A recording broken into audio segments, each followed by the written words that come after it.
let me tell you what's going on. Greg Abbott yesterday wrote a letter to the American people and to the president and defined his authority and the authority of the United States. So here's what he wrote. Let me give you the whole letter. From Governor Greg Abbott, January 24th, 2024. The federal government has broken the compact between the United States and the states. Yesterday we were talking about on this program, is the Constitution a suicide pact? You know, you joined in and you said, oh, these are the laws. And states didn't want to join. And when they didn't want to join, they said, okay, what's your problem? Well, I don't believe you're actually going to, hold these rights. I don't believe you're going to hold the line. And so the first step was to add the Bill of Rights. And that was because the states were pushing back saying, I don't believe a federal government. They had just come out of the war with England, who violated every right. Let's restate these so we are very clear on the rights of the people, the rights of the states, and the shackles that are on the government, the federal government. When it comes to the states coming in, they were afraid that because it was a weak federal government, and the federal government in the Constitution has the responsibility to protect the borders. But the states said, but what happens if you don't? We need to have the authority to be able to protect our own border, just in case somebody comes in and starts crossing our border and it's an invasion. Now, of course, they were thinking about an invasion of an army, but this is the textbook definition of invasion if you look at what China planned to do to invade Russia. They thought if there was ever a war with Russia and they wanted to collapse Russia, all they had to do was send 1 million people over the border on day one and have them all surrender. Day two, another 1 million would cross the border into Russia and surrender. Day three, a third, again, 3 million people now, another 1 million would cross the border, surrender. They said by the end of the week, our invasion plan of Russia would collapse Russia. Well, that's exactly what's happening. So he said the executive branch of the United States has a constitutional duty to enforce federal laws protecting states, including immigration laws on the books right now. President Biden has refused to enforce those laws and has even violated them. The result is that he has smashed records for illegal immigration. Despite having been put on notice in a series of letters, one of which I, Greg Abbott, delivered to him personally by hand, the president has ignored Texas' demand that he performs his constitutional duties. President Biden, therefore, has violated his oath to faithfully execute immigration laws enacted by Congress. Instead of prosecuting immigrants for the federal crime of illegal entry, President Biden has sent his lawyers into federal courts to sue Texas for taking action to secure the border. President Biden has instructed his agencies to ignore federal statutes that mandate the detention of illegal immigrants. The effect is to illegally allow their en masse parole into the United States. By wasting taxpayer dollars to tear open Texas border security infrastructure, President Biden has enticed illegal immigrants away from the 28 legal entry points along the state's southern border, bridges where nobody drowns, into the dangerous waters of the Rio Grande. I always get that wrong. Is it right? The Rio Grande or Rio Grande? It's Rico Suave. Thank you. Okay, that's what I thought. Under President Biden's lawless border policies, More than 6 million illegal immigrants have crossed our southern border in just 3 years. That is the population. That is more than the population of 33 different states in this country. And that's the 6 million, not the 10. This illegal refusal to protect the United States has inflicted unprecedented harm on the people all across the United States.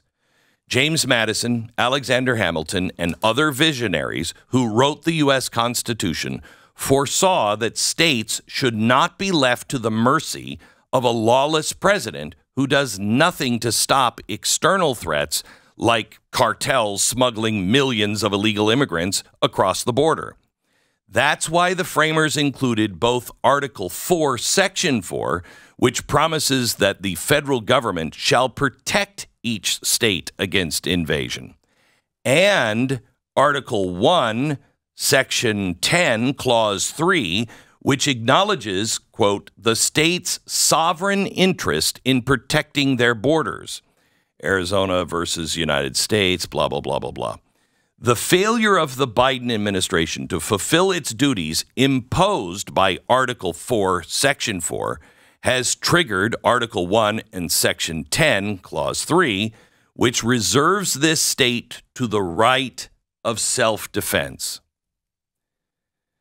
For that reason, I have already declared an invasion under Article 1, Section 10, Clause 3, to invoke Texas's constitutional authority to defend and protect itself.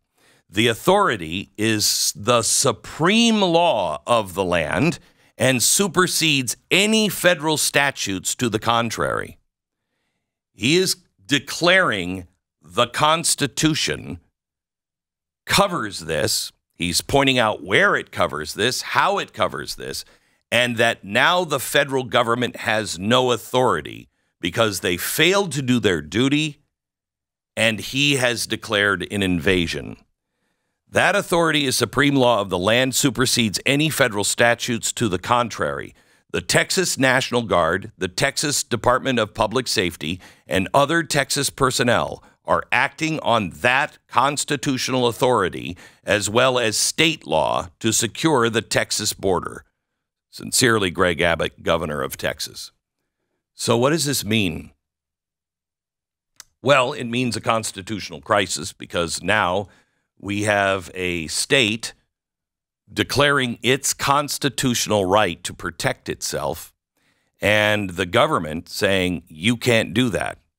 Also, the National Guard can be called out by a governor, but a National Guard is still under the authority of the president. So I don't know how that works, but there's plenty of Americans and Texans that will, sign up to protect the border. Not vigilantes, but enough security, enough police officers, former police officers that would go and join that if they were serious about stopping illegals from coming in. Now, Biden says, well, he just can't get the money. I just can't get the money. I'd love to do it, but Congress won't give me the money to increase the number of. It's not about the number of border agents. It's allowing them to do their job. They're not babysitters. They are taking their time and taking people to and fro to NGOs that then put them on buses and ship them all over the country. Last night I did a TV show and they cell-tracked the routes. And if you look at where these immigrants are going, mainly they're going back east, but the flow is incredible. I mean, it looks like a human body with the artery system and the veins. It is an invasion of this country, and everybody knows it. Sanctuary cities are saying, we can't handle it. It's going to collapse us. You, as a state, have a right, if the federal government fails to do its constitutional duty, which We all know it has. They failed to do it. This isn't a Trump problem. Trump had this under control. Biden came in day one and completely, through executive order, overturned everything that Trump had done. We saw it, and it's only getting worse now. Our government, through NGOs, public-private partnerships, I showed you last night, it is stunning what the UN alone is doing, and we're paying for it. They are intentionally moving people from South America, Central America, and Mexico into the United States. This is all part of the UN and the WEF, which Joe Biden is fundamentally signed on for and leading the world. So do they have the right to do this? Well, Ted Cruz says, yep. DeSantis has signed on, and I believe there are 4 other states. Are there not? DeSantis said the Constitution really made states powerless to defend themselves against an invasion. It would never have been ratified in the first place, and Texas, certainly a republic. You have to understand, we weren't a commonwealth. Texas was a republic. It was a country. It's the only one in the Union. They had no reason to join the United States. They wanted to, but they needed to make sure. This is why Texas, the Lone Star state, has just a different attitude here.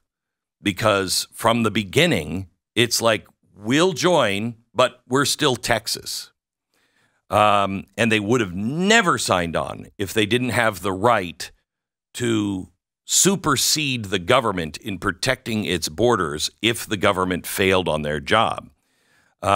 So he's saying Texas is upholding the law while Biden is flouting. We have 5 states because you can, in your state, join by declaring an invasion. When you do that, then your state has the ability, the legal constitutional authority, to protect itself. That's what needs to happen. Right now, everybody is just blaming Texas. What has Texas done? By the way, well, they got to stop. He sent like 200 buses. Do you realize, do you not realize that your tax dollars are paying for buses every single day? That your tax, have you been to the airport lately? Have you seen people come in? They have no ID. They have no drivers. They have nothing, no identification at all. And they're being loaded onto the plane with you. You have to take off your shoes and your belt. You have to have the proper ID. You're on a list. All of this stuff. They just come up. Nobody knows who they are. But the federal government is paying for that. Your tax dollars. So don't blame Texas. Blame the federal government. You have people that are overwhelming your city, and it's going to happen in all cities. It's Cloward and Piven. They're going to overwhelm the system. And unless you say, no more, and you don't wait around for Washington to do it, unless your state declares an invasion, you're going to be overrun. This is the time for the states to stand together.